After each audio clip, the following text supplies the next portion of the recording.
Growing up in our small town wasn't easy, especially in our modest two-story house where the dynamics were always complicated. I'm Molly, and this is the story of how I learned that sometimes the people who hurt you most are the ones who should love you most. My father worked long hours at the local mine. He was quiet, tired, and usually buried himself in the newspaper after dinner. My mother, on the other hand, was anything but quiet.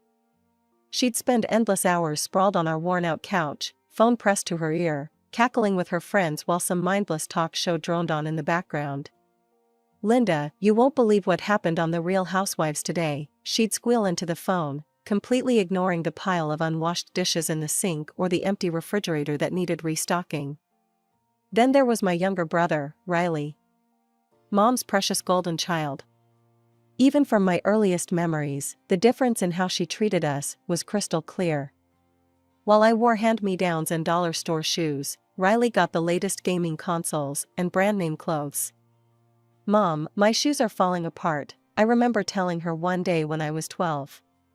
"Could we maybe get new ones this weekend?" She barely looked up from her phone.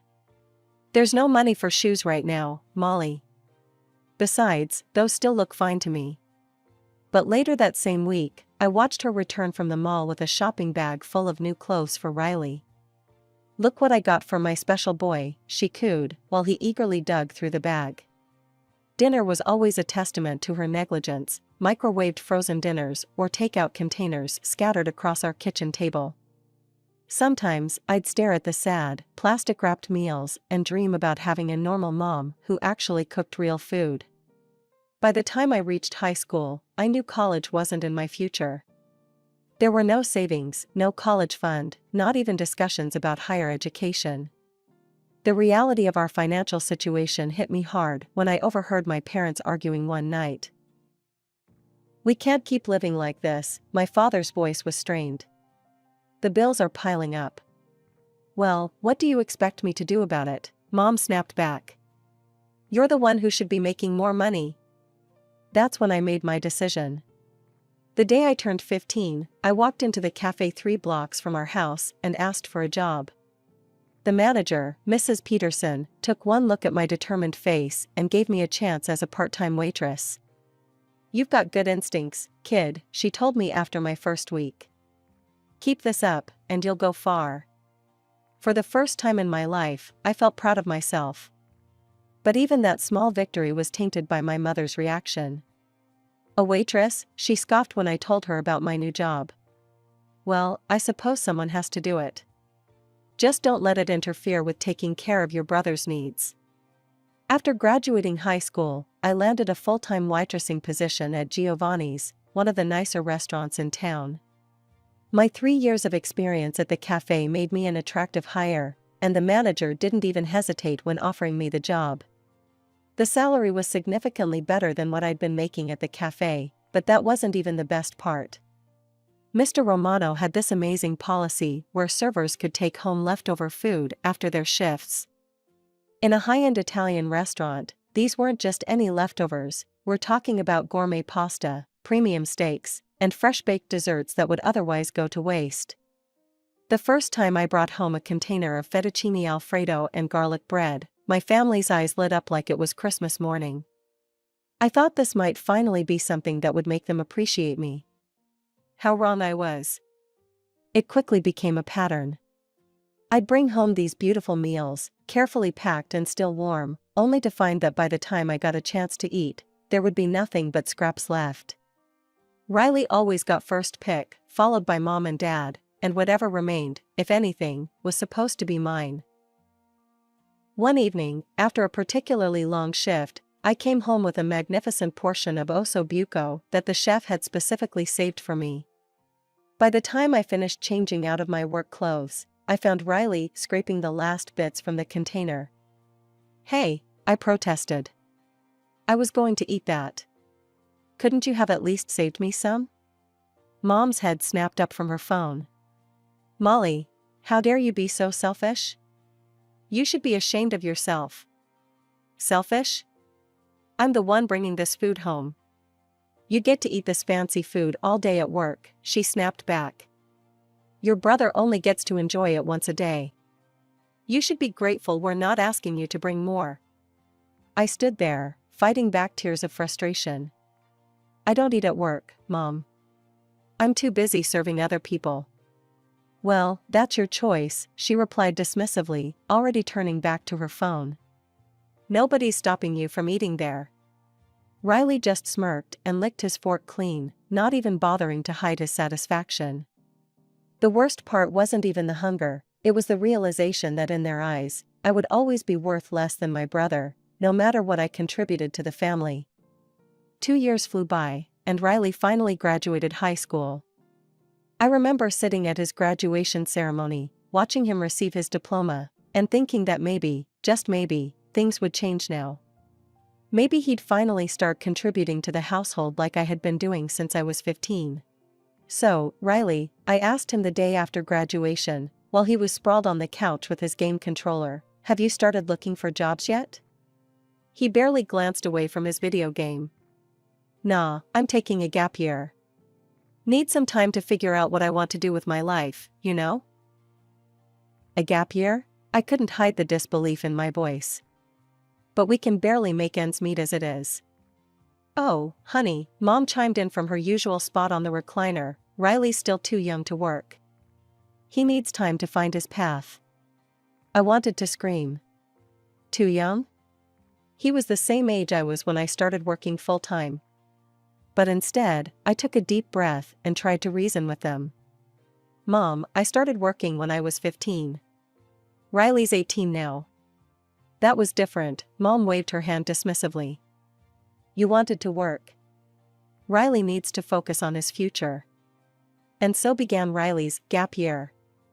Every day, I'd leave for my morning shift at the restaurant, and he'd still be asleep.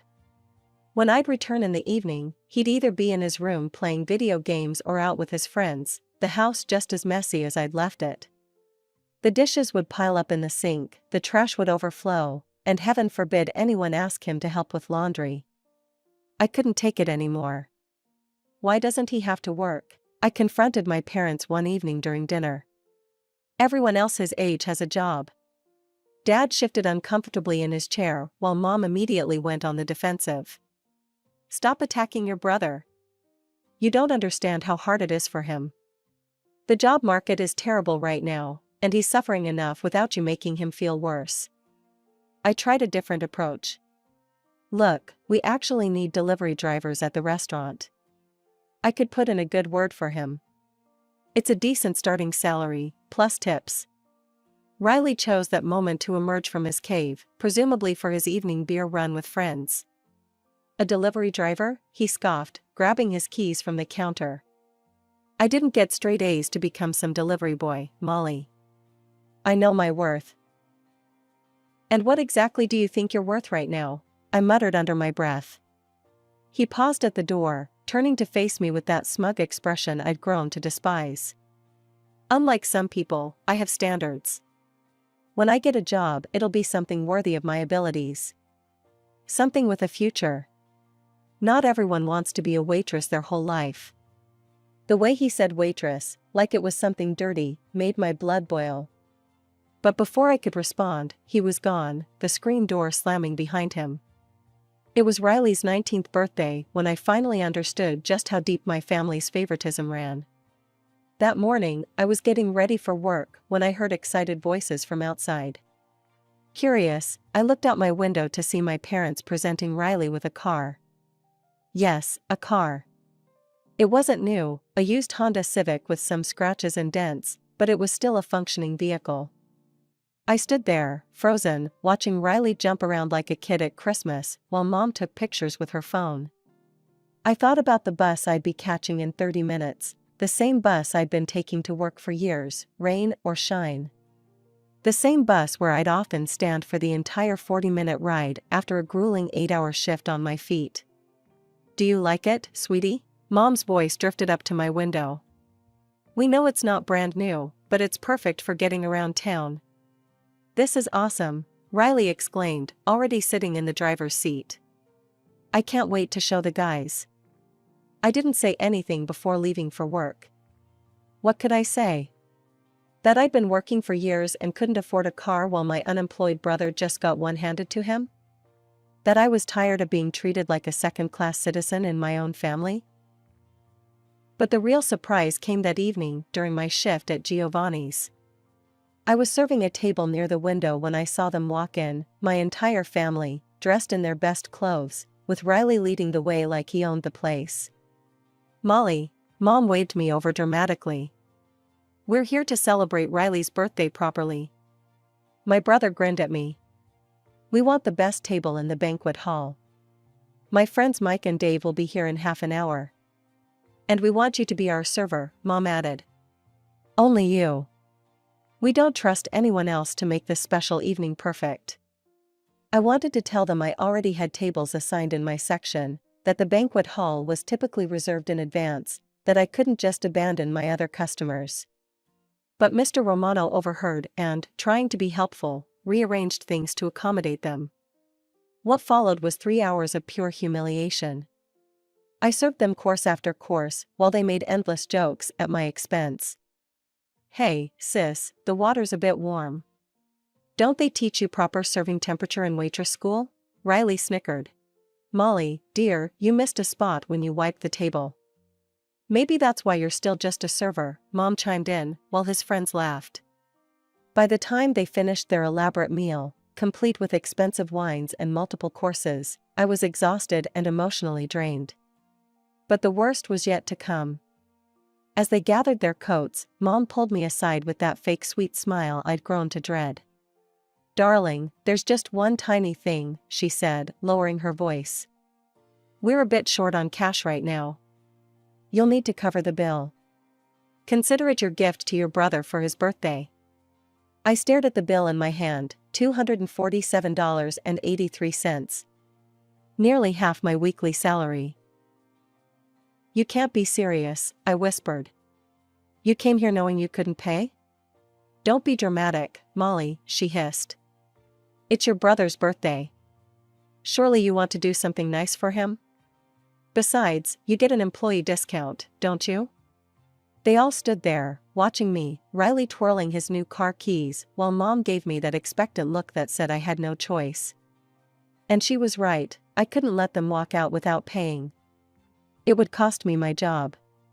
6 months after Riley's extravagant birthday celebration, my own birthday rolled around. That morning, Mom was unusually chipper. "Don't make any plans for tonight, sweetie," she sang out as I headed to work. "We have a special surprise waiting for you when you get home." For the first time in years, I actually felt hopeful. Maybe they'd finally realized how unfairly they'd been treating me. Maybe they'd finally show me the same kind of appreciation they showed Riley. I spent my entire shift daydreaming about what might be waiting for me, maybe a nice family dinner, perhaps even something special they'd saved up for. I practically rushed home after my shift ended, my heart beating faster as I opened the front door. But what I saw stopped me dead in my tracks. There stood my family, dressed to the nines, Mom in a brand new designer dress that must have cost at least $400, matching shoes that I recognized from the expensive boutique downtown, and Dad and Riley in crisp new suits that definitely weren't from the discount store. "Happy birthday," they chorused, but all I could see was the money they were wearing, my money. "Here's your gift, sis," Riley smirked, tossing a small package at me. With trembling hands, I opened it to find a perfume box. But something was off. The designer name was misspelled, Gucci, instead of Gucci. The label was crooked, clearly stuck on by hand, and when I sprayed a tiny bit, the chemical smell was so overwhelming it made my eyes water. That was the moment something inside me snapped. "Are you kidding me?" My voice started low, but quickly rose to a shout. "Molly," Mom looked shocked. "Don't be ungrateful." "Ungrateful?" I was screaming now, years of pent-up frustration pouring out. "I pay all the bills in this house. I buy the groceries. I give you expensive gifts for every holiday." "Keep your voice down," Dad muttered, but I was beyond stopping. "You bought Riley a car with my money. I'm still paying for his gas, and he won't even give me a ride to work. I've asked him 3 times, and each time he said he was too busy playing video games." Riley shifted uncomfortably. It's not my fault you can't afford your own car. Because I spend all my money on this family. I grabbed at my hair in frustration. And what do I get for my birthday? Fake perfume that smells like paint thinner while you're all standing there in clothes that cost more than I make in 2 weeks. You're being hysterical, Mom snapped. This is no way to act on your birthday. Hysterical? You want to see hysterical? I snatched up the perfume bottle. This isn't even real. You couldn't even be bothered to get me something that wasn't a cheap knockoff. That's enough, Dad's voice boomed. If you're going to act like this, you can just go to your room and stay there. Yes, Mom added, smoothing her expensive dress. Go celebrate alone until you can behave properly and show some gratitude. I turned and walked to my room without another word, but this time was different. This time I wasn't going to cry. This time I was going to plan. Because in that moment, I knew with absolute certainty that I needed to get out of this house. Just a week after my disastrous birthday, Mr. Romano called me into his office. I was nervous at first, wondering if my family's behavior during Riley's birthday dinner had finally caught up with me. Molly, he said, gesturing for me to sit down, I've been watching your work here for a long time. You're reliable, professional, and our customers love you. How would you feel about becoming our new receptionist? The position comes with a significant pay raise, of course.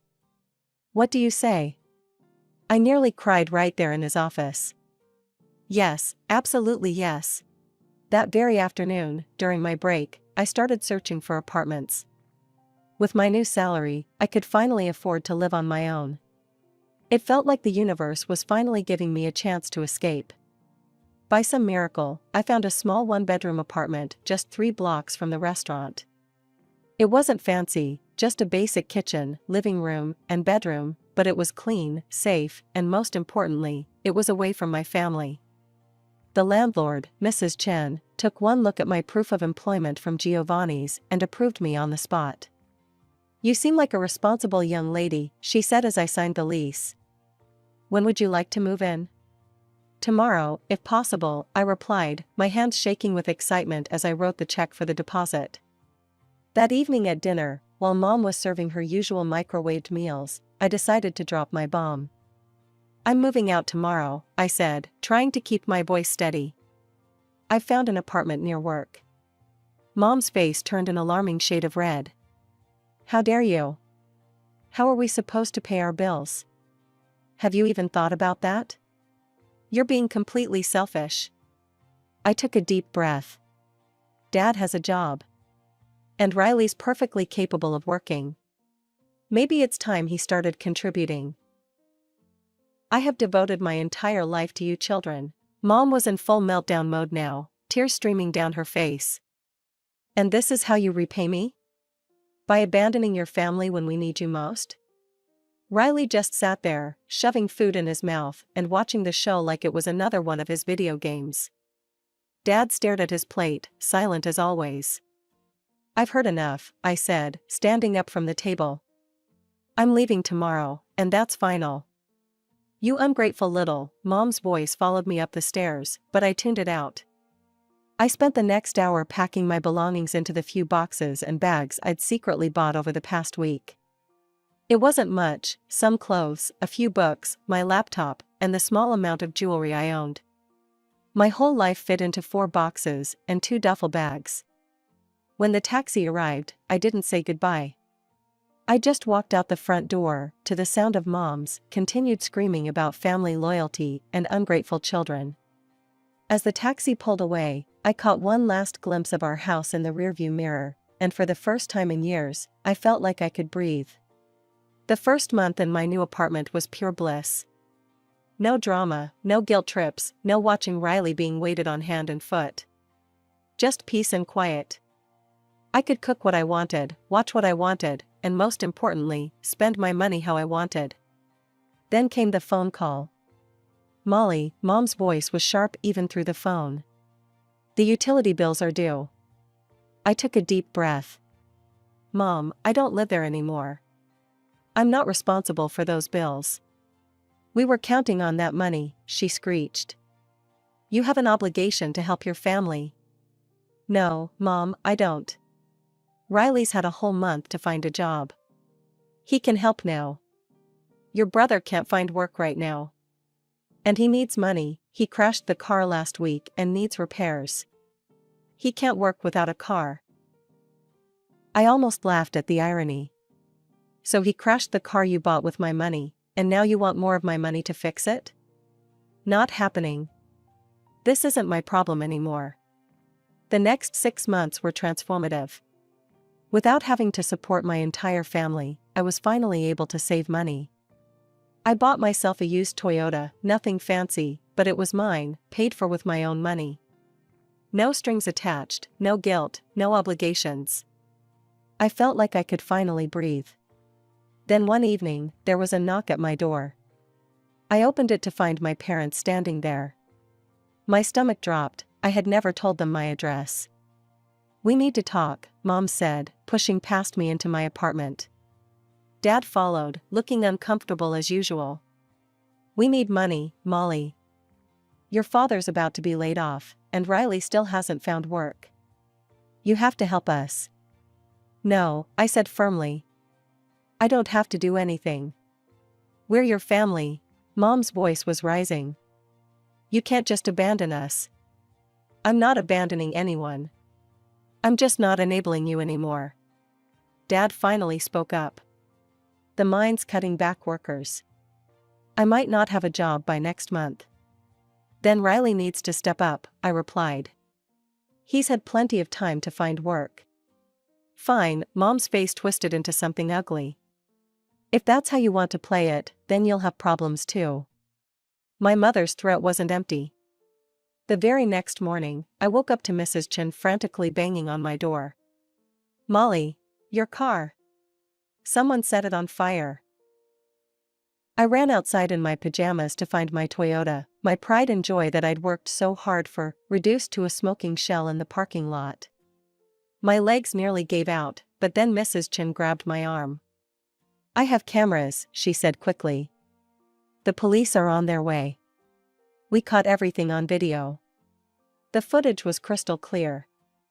There was Riley, at 3 a.m., pouring something over my car and lighting a match. He hadn't noticed the security cameras tucked away in the building's eaves, hadn't even thought to look for them. He just did his work quickly and walked away as my car went up in flames, probably thinking he'd never be caught. The police arrested him within hours. My phone started ringing almost immediately.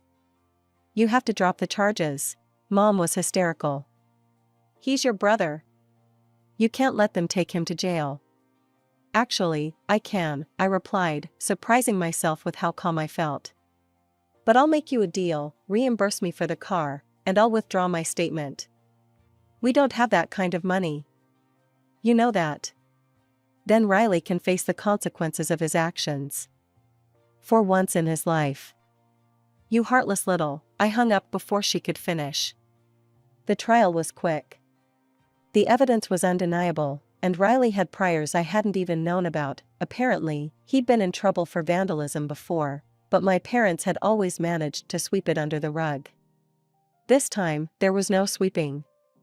He got 3 years and was ordered to pay restitution equal to the value of my car. My parents eventually took out a loan to pay me back, probably hoping I'd drop the charges if they did. But it was too late, Riley had already been sentenced. He served a year and a half before getting out on good behavior, though I only heard this through distant relatives who occasionally update me on family gossip. They tell me my parents still live in the same house, struggling more than ever. Dad's health is failing, but he keeps working at the mine because he has to. Mom spends her days lamenting about her poor boy whose life was ruined by his sister. Riley, unsurprisingly, still doesn't have a job. Turns out having an arson conviction makes it even harder to find that prestigious position he always thought he deserved. Sometimes, friends ask me if I feel guilty. If maybe I was too harsh. They ask if I ever think about reaching out, trying to mend fences. Would you give a second chance to someone who tried to destroy everything you worked for? I ask them back. Would you trust people who watched you struggle for years while they spoiled someone else? The truth is, I don't regret any of it. My family made their choices, years and years of choices, and now they're living with the consequences. They chose to enable Riley's laziness and entitlement. They chose to treat me like their personal ATM. They chose to threaten me when I stopped playing along. And finally, Riley chose to commit a crime, thinking he'd get away with it like he got away with everything else. I'm done feeling guilty about their choices. These days, my life is peaceful. I still live in the same apartment. Mrs. Chen actually reduced my rent after the incident, saying she'd never had such a good tenant. I'm still working at Giovanni's, but now I'm the head receptionist. I've been saving money again. Not for another car, though I did eventually get one, with better insurance this time, but for something bigger.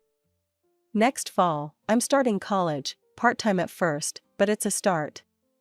I'm going to study business management. Maybe someday I'll open my own restaurant.